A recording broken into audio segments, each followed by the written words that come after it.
ازيكم عاملين ايه؟ يا رب تكونوا كويسين وبخير وبأحسن حال يا رب العالمين. او لو انت اول مره بتشوفيني من خلال الفيديو ده وعجبك الفيديو بتاعه، متنسونيش تعملي لايك واشتراك للقناه وتفعلي زر الجرس عشان ان شاء الله يوصلك اي اشعارات باي فيديوهات جديده ان شاء الله هنزلها بعد كده. ولو انت بتشوفيني مشتركه، متنسيش تعملي لايك قبل اي حاجه، اعملي لايك عشان الفيديو بتاعي يترفع. كنت النهارده الفيديو بتاعي كده ميكس ما بين حاجات هنعملها عشان كان جاي له ضيوف، وعايزه اوريك الهدوم بتاعه الولاد. انا كنت جايباها في الاوكازيون، الحاجات اللي انا بوريها لكم دي كنت جايباها في الاوكازيونات بتاعه السنه اللي فاتت. بصراحه كان الحمد لله ان انا يعني اتيسر الامور ان انا اجيب الحاجات دي، لان الاسعار رهيبه وغاليه جدا جدا جدا جدا. وانتوا عارفين طبعا اللي اول الموسم واحنا بنطلع بقى للولاد الهدوم وكده، اكيد بنلاقي حاجات طبعا صغرت وكده، المقاسات بتختلف. بنبقى محتارين مش عارفين بقى نعمل ايه ولسه هنجيب ايه. ولو انت بقى شفتي بالاسعار الايام دي، انت عايزالك يعني مبلغ كبير جدا عشان تجيبي طقم مثلا زي ده. الطقم ده كله كنت جايباه من الاوكازيونات، كان ب250. طبعا الماركة دي معروفة، والمحل ده اصلا الحاجة بتاعته بتبقى قطن قطن يعني، والحاجة بتاعته كلها جميلة جدا. بس طبعا الشورت مش قطن، هو مش عارفة، هو شبه الكتان كده. كنت جايبة الكتكوت الطقم ده، وكنت جايبة لمودي التيشيرت ده. التيشيرت طبعا التيشيرتات كلها قطن قطن قطن يعني. انا بحب اجيب منه في الصيف قوي، بس طبعا مش بعرف اجيب منه في الاسعار العاديه لان اسعاره غاليه جدا. انا مش فاكره اصلا، انا بحاول ان انا اشوف دلوقتي الاسعار، مش شايفاها. الاسعار بتاعته بتبقى عاليه جدا جدا يعني. فالتيشيرت ده كان في الاوكازيونات ب130. انا بروح بقى المحل ده امتى وهو الاوكازيونات بتاعته من 50 ل70%، قال لك اقل من مش بروح بصراحة، لأن الأسعار بتبقى غالية غالية غالية غالية يعني. الدريس ده كنت جايباه برضو كان ب100 جنيه من الأوكازيونات برضو، بس كان من بورسعيد. هو قماشته بصراحة يعني مش القطن ولا الكلام ده، ان هو مش عارفاه هي قماشة ايه يعني، بس شكله حلو عليها. وكنت جايبه لها البلوزة دي، كانت ب60 جنيه تقريبا او 50 جنيه، يا ب50 يا ب60. كان محل كل المحل عبارة عن دريسات زي دي وبلوزات زي دي. وبلوزة كده كنت جايباها لها بكم، اللي هو تنفع في خريف اول الصيف واخر واول الشتاء يعني، اللي هو الجو المهير ده. التيشيرتات دي برضو كانت جايه لابني في عيد ميلاده، انا كنت وريته لكم بعد العيد الميلاد وانا عنتها له، كانت يعني كبيره عليه شويه. فقلت عنها له للسنه الجايه تكون يعني بقت بالظبط على مقاسه، وفي نفس الوقت اول الصيف ما بتيجي تطلعي الهدوم وكده وتلاقي حاجات صغرت، انت عايزه حاجات كتير يعني ايه، غيارات وكده. وخصوصا في الصيف بيبقى عايز غيارات، لان انت بتنزلي بتطلعي بيبقى في مناسبه في خروجه كده، غير الشتاء. الشتاء احنا قاعدين في مدارس وشتاء وسقعه ومش بننزل وكده، فبيبقى ايه يعني الخروجات بسيطه.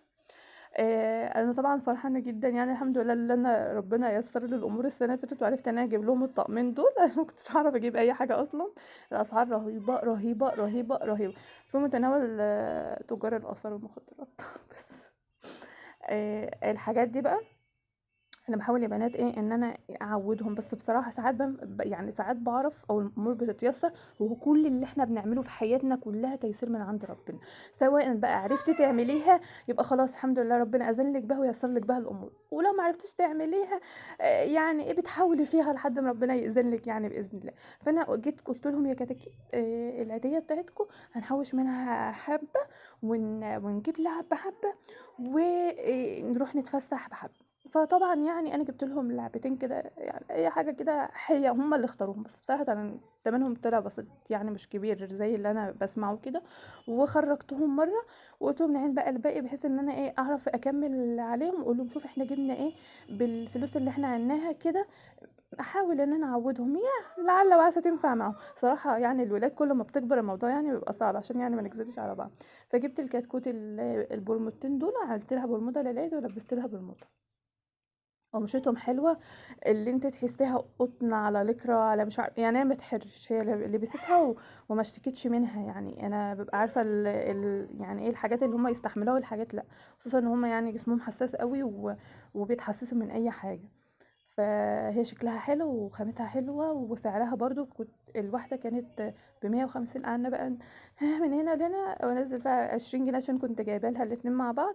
وكمان كنت جايبه من عنده هو البنطلون الفرداني بتاع ابني الاسود ده، فجبتها 130. حلوة جدا وسعرها مناسب بالنسبة للأسعار الرهيبة اللي احنا بنشوفها. وخامتها حلوه. والترنج ده بقى كان جاي لابني هديه وكده، فانا كنت هنقوله للعيد الكبير، وبعدين لقيت اللي هو مثلا هدوم عنده يعني قليله فطلعته له. بصراحه شيك وقيم وخامته تحفه تحفه تحفه بجد. فلبسته له يعني. نيجي بقى، كان جاي لي ضيوف وانا احب اما يجي لي حد صراحه كده انا احب ان انا اعمل حاجات بنفسي، اقعد افكر كده، بحب ان انا اقدم للضيف اللي جاي لي حاجات انا عاملاها بنفسي. فكان عندي جيلي. انا بحب برضو كل فتره كده اروح اجيب مثلا مع حاجه البيت مثلا باكو جيلي. بكون لو سمحت الظروف بقى وكده عنهم عندي، لو حصل حاجه زي كده ضيوف جاي لي او حاجه زي كده الموضوع يعني يبقى متيسر. وكان عندي نص القالب الدريم ده من العيد، كنت جايبه قالب قسمت نص في العيد ونص على فكره النص قالب بيعمل معاكي عدد حلو جدا من الشوكولاته، بالنسبه يعني لو انت مش عايزه تجيبي شوكولاته. ده بقى كنت عامله كيكايه بربع كيلو اسبونج. هقول لكم بس بعد ما اقول لكم المقادير بتاعه الموس ده. ده اسمه موس رافاييلو. بصراحه بنات طعمه حلو جدا جدا جدا. هو عباره عن، انا حطيت يا بنات كوبايه من الميه المتلجه، ممكن لبن 3 مقالع من اللبن البودره، سكر طبعا حسب الرغبه، ونص نص كوبايه نص كوبايه من الكريم شانتيه، ربع كوبايه من جوز الهند، وممكن نوتيلا بيضه او جناش ابيض. بصراحه انا حطيت جناش ابيض لان ما كانش عندي نوتيلا. الجناش الابيض ده بتجيب اللي هو الباكو اللي هو شبه اللي هو السما مثلا، اللي هو ال 200 جرام، وبحط عليه معلقتين من الكريم شانتيه وربع كوبايه او اقل شويه من الميه. بسخن الميه مع الكريم شانتيه الاول، وبعد كده بنزل عليهم بالشوكولاته واقعد اقلب كده واسيبه طبعا يرتاح عشان يدي القوام اللي هو الحلو ده. الشوكولاته بعد ما سيحتها بقى على حمام مائي، كان عندي شويه يعني مكسرات بسيطه قوي متبقيه من شغل العيد وكده حطيتها.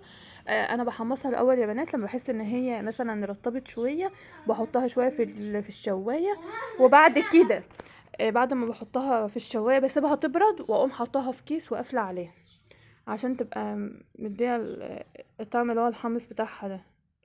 وبسيحها بقى في القوالب دي، وبسيبها يعني مثلا في الفريزر دقيقتين 3 او في التلاجة، بتجمد بسرعة جدا. وبرضه بحطها بقى في التلاجة. انا كنت ببقى محتارة بقى انا هقدمها ازاي لو هي من غير تغليف. بقدمها، قلت خلاص بقى انا هقدمها على صينية عادي. دي الكيكة اللي أنا عاملاها. هو جاتوه سبونج عادي. جاتوه سبونج قصدي هو دي سبونج عادي وشبه الجاتوه كده، اللي هي سموها جاتوه بياض التلج أو الرافاييلو، اللي هو يعني المسميات دي. بس هو بصراحة ده كان طعمه رهيب رهيب رهيب. دي الصينية المستطيلة عملت فيها ربع كوباية من دقيق السبونج، وربع كوباية ربع كوباية مش عارفة أنا بقول إيه، ربع كيلو من دقيق السبونج على ربع كوباية من المية، وثلاث بيضات، وفانيليا سايله، ومقلعه من المحسن الجيل، ومقلعه من الخل، واضربهم في المضرب لحد ما ينفشوا كده ويدوا معاكي اللي هو القوام اللي هو شبه الكريمه كده. وحطيته في القالب المستطيل بتاع طقم الصواني على درجه حراره 180. قعد معايا حوالي مثلا 3/4 ساعه بختبره بخله. وبعد كده بعد ما بطفي عليه بغطيه واسيبه بقى وابدا اشتغل فيه تاني يوم. بقشر بقى الطبقه اللي على الوش يا بنات اللي بيبقى فيها زفار البيضه دي، ومن تحت برضو تقشير بسيط عشان لو هي اخده لون او حاجه. وبسقيها، انا ساقيه التورتيه دي بكوبايه من اللبن، عليها 3 مقالع من السكر. مش كوبايه يعني بمعنى كوبايه، على حسب ما تحسي الكيكه بتاعتك هي اتسقت كده او طرت عشان ما تعجنش منك. تمام. وبعد كده بقى حطيت عليها موس الرافاييلو اللي احنا عاملينه مع بعض ده، وبدات ان انا اسويه. هو ادى معايا طبقه حلوه جدا من الكيكه، والعدد برضو كان جميل خالص يا بنات. يعني انت بتقطعي على حسب ما انت ممكن تعمل معاكي 12 قطعه، ولو انت صغرت شويه ممكن تدي معاكي قطع اكتر كتير. حلوه جدا طعمها حلو قوي قوي قوي. نيجي بقى للجناش. الجناش انا بصراحه الجناش الابيض انا كنت بخاف ان انا اعمله قوي خالص لانه كان بيبوظ مني كده. بس المره دي الحمد لله كان كويس وطعمه حلو، كل اللي اكل منه عجبه الطعم بتاع الجناش قوي. انا بعد ما حطيت يا بنات الطبقه اللي هي الموس دي حطيتها في التلاجة، وبعد كده طلعتها وحطيت الجناش ووزعتها عليه ورجعت حطيتها تاني. تمام كده تمام. ده بقى كان يعني قطعة من الدقيق الاسبونج. كان الكيكة يعني كانت متبقية عندي في التلاجة بقالها فترة، طلعتها وعملتها شبه كيك بوبس. قلبتها كده بمقلعتين جناش لحد ما يعني تتكور معاكي. ولو انت عندك بقى فول، عندك مكسرات، حطيه برضو بيدي طعم حلو. وبعد كده بقى سبتهم كورتهم وحطيتهم في التلاجة في الفريزر. التورتيه بقى بتاعتي او الجاتو اللي انا بعمله كده، بعد ما حطيت الثلاث طبقات وحطيتهم في التلاجة، قلت بقى اطلعها وحطيت عليهم برضو شويه بقى من المكسرات وجوز هند. والجوز هند بقى لو انت محمصاه بقى بيديكي طعم رهيب رهيب رهيب. الصراحه المره دي ما نسيت ان انا احمصه. بيبقى عندك شويه حاجات كده فوق بعض بتنسي. جبت اللي هو الرولانو دي، جبت منها واحده وقمت جزأتها كده، حطيتها يعني ايه عشان تبقى على كل قطعه منها حته. خلاص بقى، ورجعت حطيتها برضو في التلاجة تبرد بقى وتجمد وكل حاجة وتعيش حياتها في التلاجة. طلعت بقى الشوكولاتة بتاعتي دي زي ما انتوا شايفين، انا عملت الاشكال دي. وبحب الشكل اللي هو المكعبات اللي هو بتاعت الشوكولاتة دي، بحبها قوي، شكلها بيبقى شيك وكده. بتقدمها بقى على صينية وخلاص. كنت خلصت بقى الجيلي واستنيت اما برد وقمت حاطاه في الكاسات. طبعا بخاف احطه وهو سخن عشان كاسات يعني ما تفرقعش وكده. وده كان شكل الجاتو بتاعنا. على فكرة هو ما كانش نافع يتصور ومش طالع في التصوير خالص زي الحقيقة. في الحقيقة شكله حلو قوي قوي يعني. لكن في الصورة مش عارفة بقى الالوان مش مظبطة، مش عارفة اجيبها. عمالة اجيبها من الزاوية دي مش باينة، من الزاوية دي مش باينة. بس هو كان طعمه جميل، كان طعمه جميل جدا بجد يعني. احب انا اعمل سيشن للشغل بتاعي. الشغل بتاعي اهو. المال الحلال اهو. وكل ما بتسيبي بقى الجاتو او التورتيه يقعد عندك في التلاجة او يبات مثلا تعمليه وتاكليه تاني يوم، ده بيبقى طعمه رهيب بجد، بيبقى طعمه جميل جدا. بس انت حافظه عليه بقى من إن هو التلاجة تنشف. انا التلاجة بتاعتي بصراحه بتنشف الحاجه. بحطه في علبه يعني زي ما انت بتسلمي الجاتو كده في الاوردرات، احطه في علبه عندي. وبعد كده اخد منه واخد منه على قد الاستخدام وكده، واقوم راجعاه برده في العلبه عشان تحافظ على طراوته. ما ينشفش الكيكه بتاعتي، ما تنشفش من جنب على الوش، ما ينشفش. بس طبعا مفيش حاجه من دي بتقعد يعني عشان تنشف الصراحه يعني. ده بقى الكيك بوبس يا بنات، انا غطيته بشوكولاته اللي هي سما، وحطيته في العصيان دي كانت عندي عشان تشتوك اي عصيان عندك يعني. ده كنت عاملاه للاطفال. جيت بقى قبل اليوم اللي قبل ما الضيوف يجولي بالليل، بصراحة بقى كنست البيت ولمعت وظبطت كل البيت. كانت الساعة تقريبا 1 بالليل. كنتش عملت البيت بالنهار، قلت لا اعمله بقى بالليل كده في الطراوة. بحب اشتغل ساعات مش كتير برضو في الصيف بالليل، ساعات مش كتير برضو. ده عجينة الدونتس. انا ما صورتهاش خالص، ان كنت خلاص بقى بجري ورا نفسي عشان الحق ان انا اخلص قبل ما النور يقطع. وللاسف طبعا النور قطع، النور بيقطع عندي الساعة 2. فطبعا انت بتكوني لسه بتبدأي اليوم، يا دوبك قبل ما تصحي بقى تفطري الولاد، اليوم خلاص النور قطع. يقعد ساعتين، يجي بعد اللي هو يعتبر قبل العصر مفيش ب5 دقايق كده.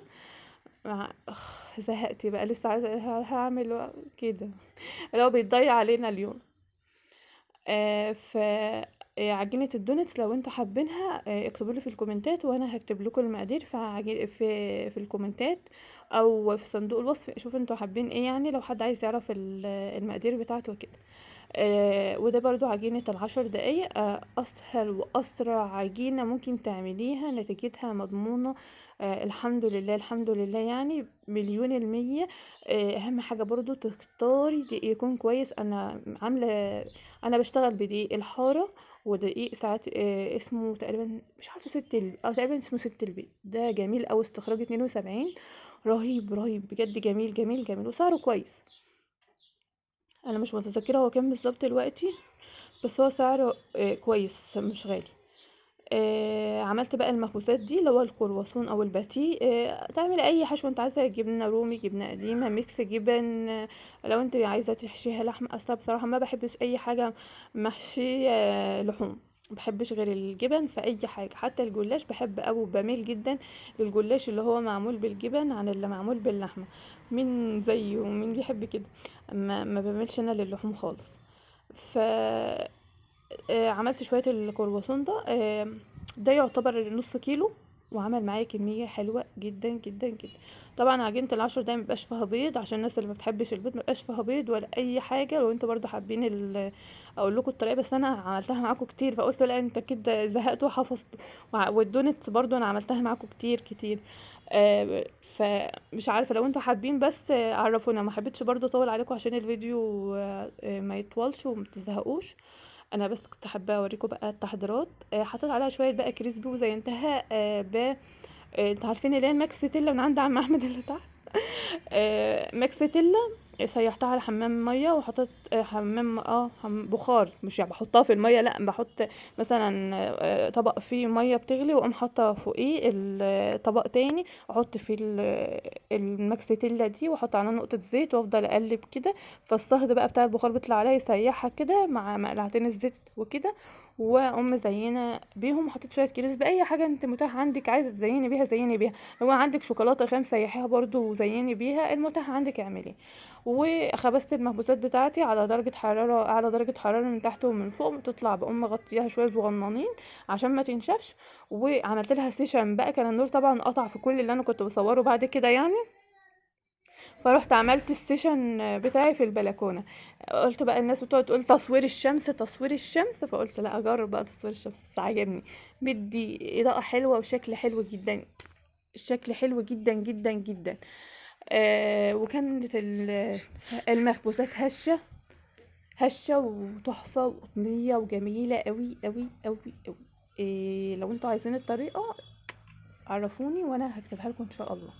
وبرده الدونت كان حلو، بس انا كنت حاسه ان انا كنت بعمله احلى كمان يعني اطرى من كده، مش عارفه بقى كان المشكله فين. هو بصراحه يعني محدش قال ان هو وحش، والحمد لله الولاد حبوه جدا. بس برضو كنت حاسه ان في تكه كده ما فايتاني المره دي. جه في دماغي يا بنات فكره يعني ايه الاكياس الصغنونه دي. انا كنت عارفه ان انا جايه لاطفال وبحب مثلا ان انا يعني اعمل حاجه كده للاطفال تكون مختلفه. فالاكياس دي كانت عندي، حطيت فيها شوكولاته طوفي، جيلي كولا اللي هو كاندي، وحطيت فيها اللي هو الكيك بوبس ده. وبكده يكون الفيديو بتاعنا انتهى، يا رب يكون عجبكم واستفدتوا منه. السلام عليكم ورحمه الله. بعد بقى ما فنشت الفيديو قلت نسيت المقطع ده ما كنتش حطيته. انا بقى جالي الهديه الجميله دي، حافظه كده للاوضه بتاعه الولاد، وزي ايه طرقه صغنونه كده معاها اللي هي المشايه الصغنونه دي، احطها كده على الباب. قلت لا مش هسيب المقطع ده لوحده، لازم اكمل بقى بيه الفيديو.